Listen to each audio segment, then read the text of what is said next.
حضرات گرامی، وہ رات آنے والی ہے، وہ بخشش والی رات آنے والی ہے جس کو ہم شب برات کہتے ہیں۔ اس رات میں کیا کرنا ہے؟ سب سے پہلے مغرب کی اذان سے ایک 15 منٹ پہلے، جیسے کہ 40-42 پر اذان ہو رہی ہے، تو آپ 5:25 پر بیٹھ جائیے ہاتھ میں تسبیح لے کر، اور 100 مرتبہ درود پاک پڑھیے، اور 40 مرتبہ لا حول ولا قوت الا باللہ العلی العظیم پڑھیے۔ تو اس عمل سے اللہ پاک 80 سال کے گناہوں کو معاف فرما دیتا ہے۔ آپ کہیں گے حضرت 80 سال کے گناہ بخشے جاتے ہیں اس عمل سے، میری عمر تو 80 سال کی ہوئی نہیں، پھر 80 سال کی عمر نہیں ہے تو 80 سال کے گناہ بھی نہیں ہیں۔ بات سمجھ میں آ رہی ہے آپ کی؟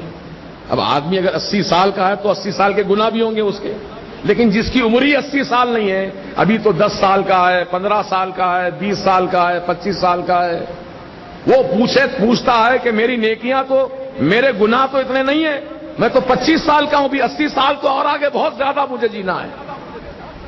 تو اس کے لیے بشارت یہ دی گئی، اے نوجوان، 25 سال کے جو گناہ تیرے ہوئے وہ تیرے گناہ معاف کر دیے جائیں گے، اور جو سال بچے ہیں 25 کے آگے جو سال بچے ہیں وہ تیرے ماں باپ کے گناہ بخشے جائیں گے۔ سبحان اللہ، یہ ہے اس عمل کی برکت۔ تو آپ یاد رکھیں گے، بھول جائیں گے۔ کب پڑھنا ہے یہ؟ مغرب کی نماز سے پہلے، اذان سے پہلے۔ پھر اس کے بعد نماز مغرب ادا کیجئے، اور نماز مغرب کے ساتھ ہی موقع ہو تو سورہ یاسین 3 مرتبہ پڑھ لیجئے۔ اگر نہیں کچھ تاخیر سے پڑھنے کا ارادہ ہے تو آپ اپنے گھر جائیے اور غسل کیجئے، شب برات میں غسل کیجئے، بڑا مبارک غسل ہے وہ۔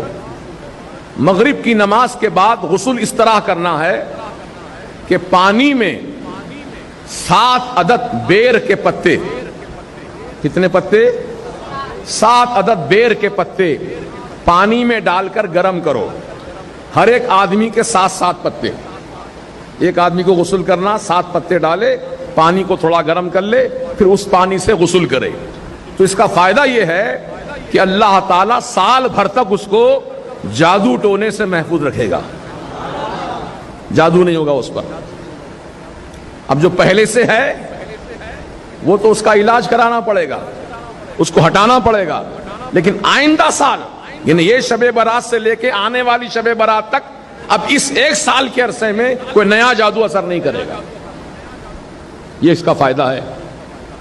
اب لوگ ڈرتے ہیں یار بیر کے پتے نہانے سے، کیونکہ اکثر جو ہے جو انتقال کر جاتے ہیں ان کے لیے جو غسل کا پانی گرم کیا جاتا ہے تو اس میں بیر کے پتے ڈالے جاتے ہیں، ہے نا؟ تو لوگ ڈرتے ہیں ابھی تو زندہ ہیں، ابھی ہم بیر کے پتے ڈال کے نہانے سے کہ مردہ تو نہیں ہو جائیں گے۔ استغفر اللہ، بدگمانی چھوڑو، اس کے فائدے پہ نظر رکھو۔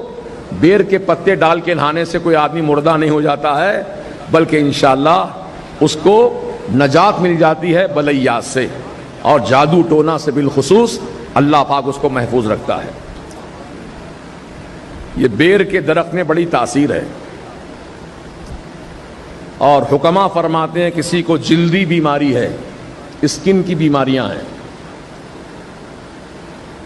بہت سی لوگوں کو بفا، ڈینڈرف جس کو بولتے ہیں، سر میں ڈینڈرف، باریک باریک سفید قسم کا بھوسا نکلتا ہے، سر کھجاتا ہے، جسم پر کھجلی زیادہ ہوتی ہے، تو ایسے تمام افراد بیر کے پتے ڈال کر پانی سے غسل کرنے سے جلدی اسکن کی بیماریاں انشاءاللہ ختم ہو جائیں گی۔ یہ اس کے فوائد ہیں۔ اور یہ بیر کا درخت کہاں سے آیا معلوم آپ کو؟ یہ جنت سے آیا ہے۔ بیری کا درخت جو ہے جنت سے لایا گیا۔ کب لایا گیا؟ جب سیدنا آدم علیہ السلام کا وصال ہو گیا تو ان کو غسل دینے کے لیے جنت سے بیر کے درخت کو لایا گیا، اس کے پتے ڈال کر پانی کو گرم کیا گیا، پھر آپ کو اس سے غسل دیا گیا۔ وہی سلسلہ چلے آ رہا ہے۔